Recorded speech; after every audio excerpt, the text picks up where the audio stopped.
Hi UPK family, welcome back. We're going to continue talking about our sense of touch today. And we're going to read this book that gives us some information about touch. And then at the end, we're going to discuss some different textures that we can find. And then at the end, your homework is going to be to make a collage like this that we made in class using all different types of textures. So first, Mr. Mon's going to read this little short book, and it's called The 5 Senses, Touching.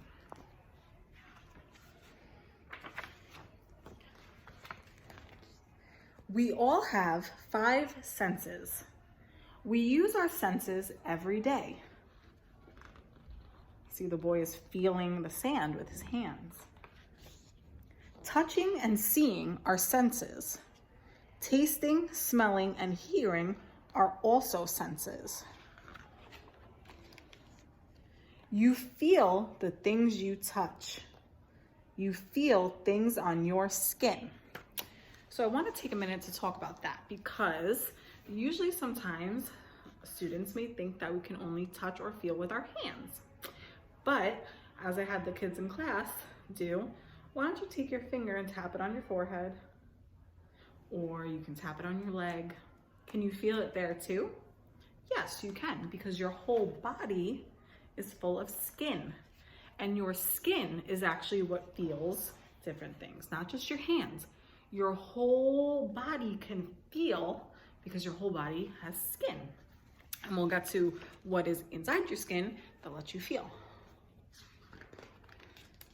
Nerves under your skin help you to feel. Nerves are like string.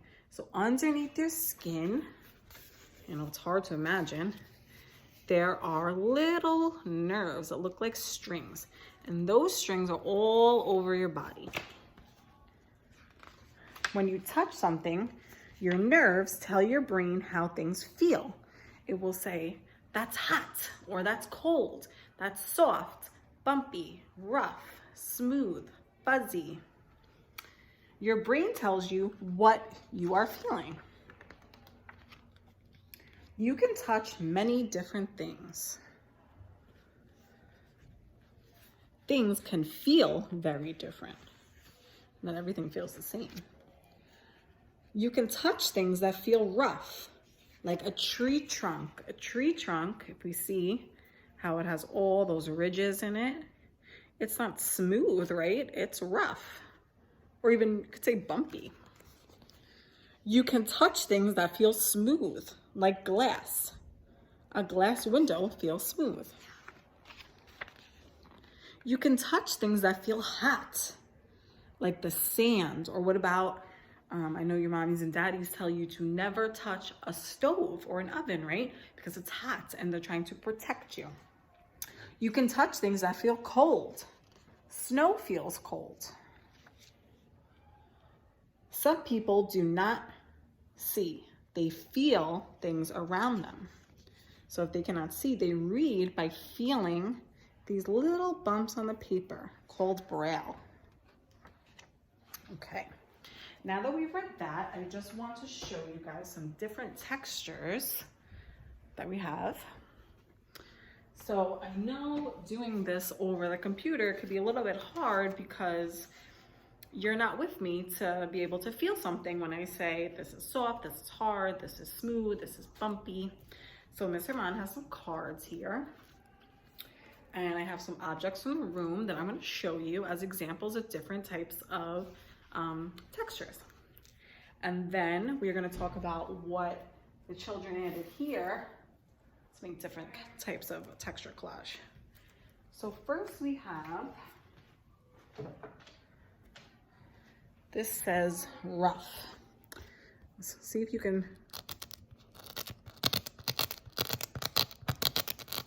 we hear how that sounds? So an elephant's ear is rough, and for this they used Velcro to show rough. Smooth is like a leaf. Sorry, excuse Mr. Mon's nails. Smooth like a leaf, very smooth. Furry, like a puppy. See our fur? Or maybe a stuffed animal that we have, or a blanket. Soft, like the mouse. Now, I know you can't feel this, but this is bumpy, like a frog. And it has a lot of little holes and bumps. So it's not smooth, right? Because notice how smooth has no bumps, no holes. And then look at bumpy. And then we have scaly, like a fish.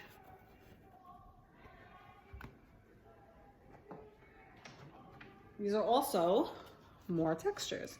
Rigid. Have you guys been doing pumpkins? If you feel how a pumpkin has ridges on it, right? It's smooth, but some parts of it are smooth, but some parts have these little deep lines going down, right? A lizard can be scaly. And just like the frog, a starfish is bumpy.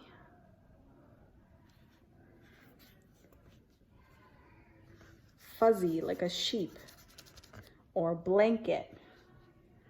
Furry, and like we said, rough. Wood is rough.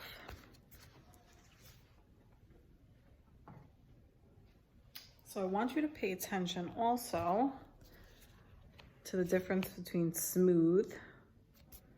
So we see how smooth it has, it's flat. You can run your finger across, it doesn't make any noise, nice and soft and smooth. But then if we have something that's rough, look, you could see bumps on it, makes noises. We're just trying to explore the differences between textures. And soft, like a little chick.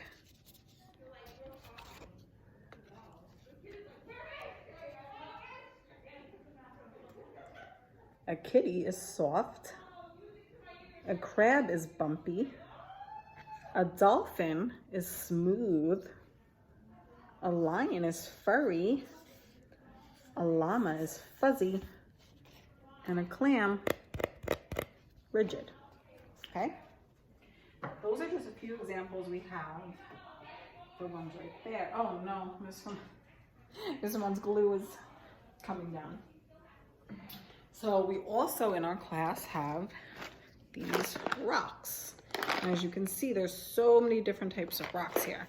But I wanted to show you the difference between a rock that's rough and a rock that's smooth. So let's take a good look in the camera at this rock. Do you see how there's ridges and it's bumpy and rough? It doesn't feel smooth. And then look at the difference of this rock.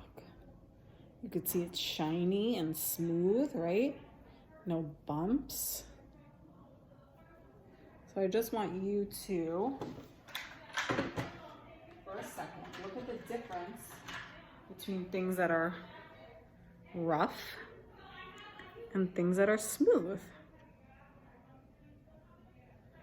Smooth things they're a little bit shiny. You can put your finger and it feels nice, and bumpy and rough. It would hurt if you scratched yourself with this, right? You can see it's bumpy and it's all misshapen. It doesn't have a particular shape, whereas the rock is like an oval shape.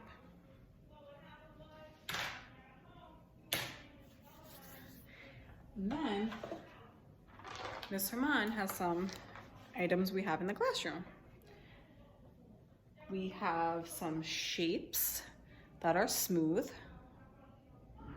and we have some letters that are bumpy and have texture. You see that?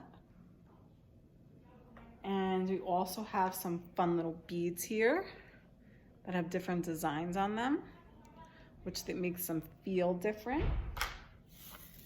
And, ooh, some crinkly rough paper.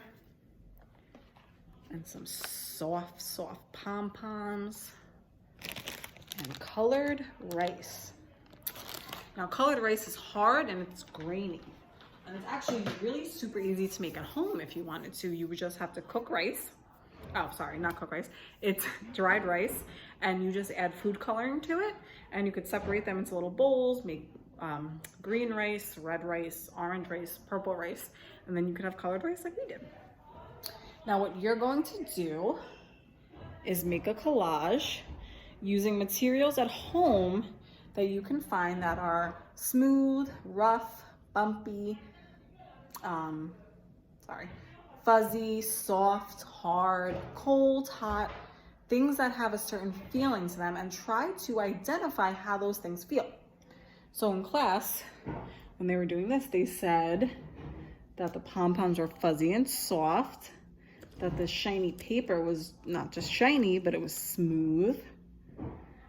They said that the colored rice was bumpy. The paper was rough. The little shapes were smooth. And the letters were bumpy. Okay? Now, it's okay if you don't have these exact things at home. I want you to be able to find things in your house that you can feel and that feel differently from one another. And then we're going to put them together like this. It also doesn't need to look exactly like this. Be creative. And I can't wait to see what you guys make. Remember, we're looking for things that are hard, soft, bumpy, smooth, rough, furry, fuzzy, hot, cold, anything that you can feel and that incorporates a bunch of different feelings or textures. And label it and say how you think this thing feels. Do you like how it feels? Do you not like how it feels? Does it feel rough? Does it feel smooth? And let your teachers see your collages, and we can't wait to see them. And just make sure that you really explore and get a chance to feel the things that you are touching. You don't have to only use your hands like we discussed, touch them. See how they feel in your hands, but then if it's something that's clean, maybe rub it on your face, because our face, our neck, our lips are the most sensitive parts of our body. So we're gonna feel things even stronger on those parts of our body. Like if you have something really smooth and soft in your hands, it might feel really smooth and soft, but it feels even nicer, like a nice warm fuzzy blanket when you're cold. We can't wait to see your wonderful collages. We are very excited. Have a happy Wednesday, and we'll see you soon.